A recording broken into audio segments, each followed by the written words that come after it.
Isang pinagpalang araw sa ating lahat. Ngayong araw is February 15, 2024.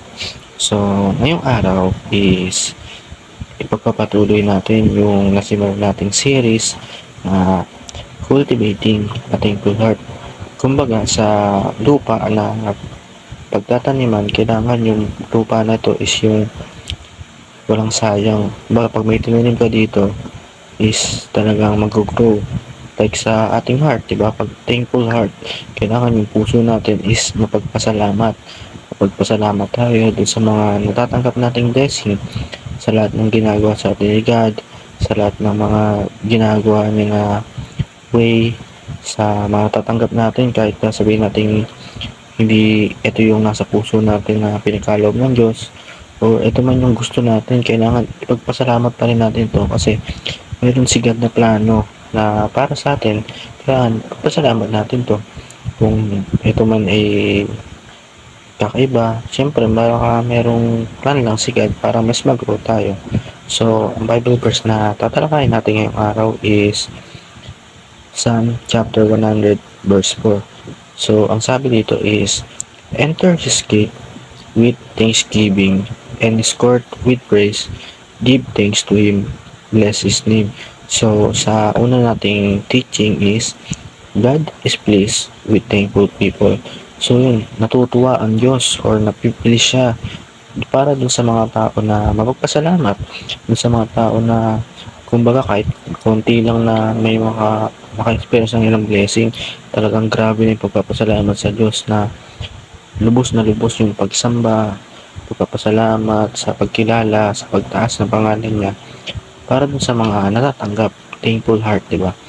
So, ayun, sa pangalawa, thankfulness, recognize God's character. So, yung pagpapasalamat is nare-recognize kung ano ba yung pagkatao ng Panginoon, kung sino nga ba siya, kung ano nga ba yung, parang kumbaga nagsisimbolo to siya ng pagkatao natin sa Kanya. So, sa ating pangatlo, a thankful heart can be cultivated. Yun, yung pusong mapagpasalamat is, ano pala yan, nakakataba ng, or mas nag-grow as a people, or nag-grow tayo as a people sa spiritually, sa mentally, sa lahat ng aspeto ng ating buhay. Kumbaga, lalo na sa relasyon natin sa Panginoon. Yun ang pagpasalamat tayo sa lahat ng bagay, sa lahat ng oras, lahat ng pangyayari. So, sa ating unang application, ang application natin is how to cultivate a thankful heart. So, sa una, count God's blessing.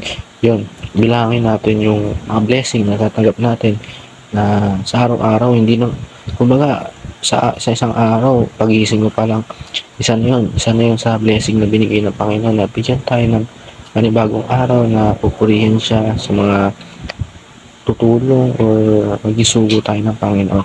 Sa pangalawa, focus on the characters of God.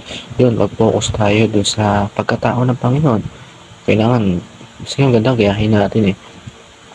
Totally, hindi naman natin to magagaya kasi ang Diyos talaga is walang kasalanan, napaka-perfect. Kumbaga, tayo kasi is, pwede natin siyang gayahin or mag-focus tayo para gawin yung mga ginagawa niya mabubuti pero hindi naman posible na press tayo pero kumbaga, pukusan lang natin yung karakter niya. At sa last, thank God even in usual things. Yun.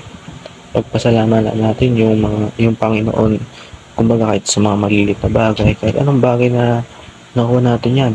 Kumbaga, kung sa pag-aaral, kung bigyan man tayo ng grade na hindi naman talaga dun sa gusto natin, is pagpasalamat natin ng Panginoon. Kasi, pagpasalamat lang natin kung ano yung binigay niya. Huwag na tayong maghanap na sobrang taas kung hindi naman natin ito nagawa ng naayon naman sa dapat mangyari, di ba? So yun, pagpasalamat natin kahit anong bagay na makuha natin. Sa ating discussion, why is God pleased when we are grateful? So ayun, para sa ating kasagutan, mag-comment sa ating comment section para mapag-share tayo ng mga ating mga kasagutan, especially mga word of God and yung mga experience natin.